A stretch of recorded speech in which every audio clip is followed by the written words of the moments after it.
closure of restaurants and bars under lockdown, a lot of food has been going to waste. That's why one organisation has stepped up to use it to feed those who need it most. And it's teaming up with a London hotel to make good use of their cooking facilities. 1 in 8 people in the UK have difficulty accessing regular meals, which is only exacerbated by the outbreak. Joining us now are Russell Impiazzi, the executive head chef at the Hilton London Metropole, and Donna Marie Silvera, who has received food through the Open Kitchens partnership. Hello to you both.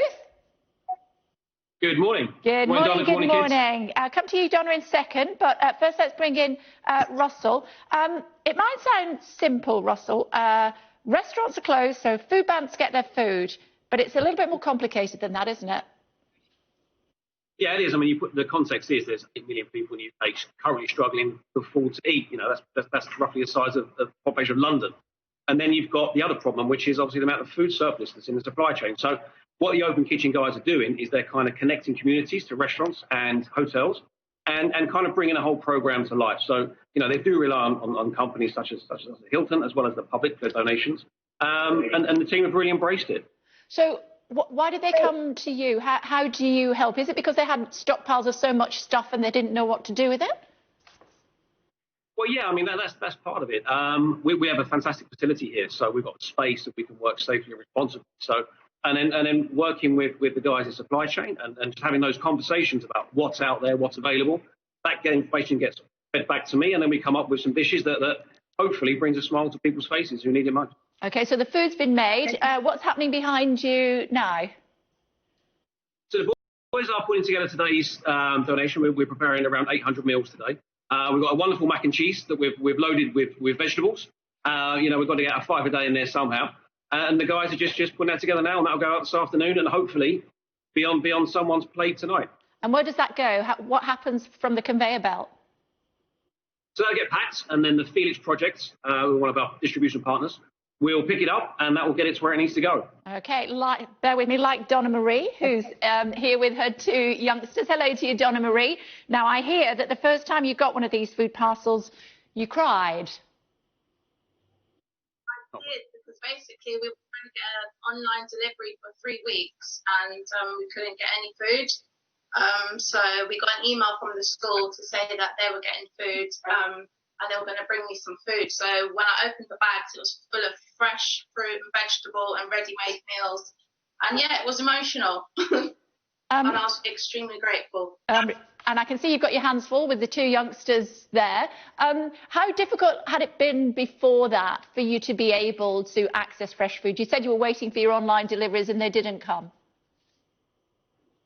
Yeah, I mean, we were trying. I was trying every morning and afternoon and night to try and get a slot, and there was no slots available. I would be waiting an hour or even longer just to get in the queue online. And then when I got there, they said it was full fully booked. So yeah, it was really hard. Who's that's on your lap? She's obviously a wriggler. This is my 10-month-old Aisha Marie. And who else have you got there? This is Sammy. Hello, mate. How you doing? Hello. How are you? Yeah. Tell me, what's your favourite food that you've had so far from these deliveries? Pasta. It's been the mac and cheese has been the favourite in this household. How are you feeling about mac and cheese, mate? Because that's what's coming today. That's his favourite meal. So. Yeah, I'm not sure whether you saw that, Russell, but you know, if you could have pasta instead, that would be great, especially for one.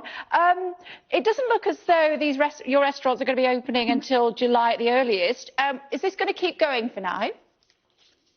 Oh, we're going to keep it going for as long as there's food surplus out there and the will to help is there, then we're going to keep going. As I said, Open Kitchens are a fantastic platform. Check out the website, openkitchens.co.uk. It's easy to use, and they will connect you to communities. You know, that sense of community is really important right now. And if we can help, as long as we can, that's exactly what we're going to do. Just tell me about that website again. What was it?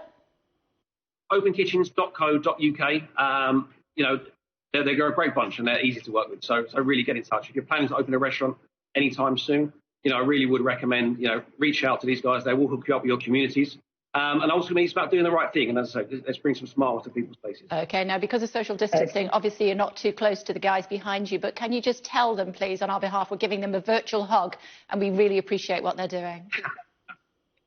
Guys, they're saying thank you. In a way. Thank you, guys.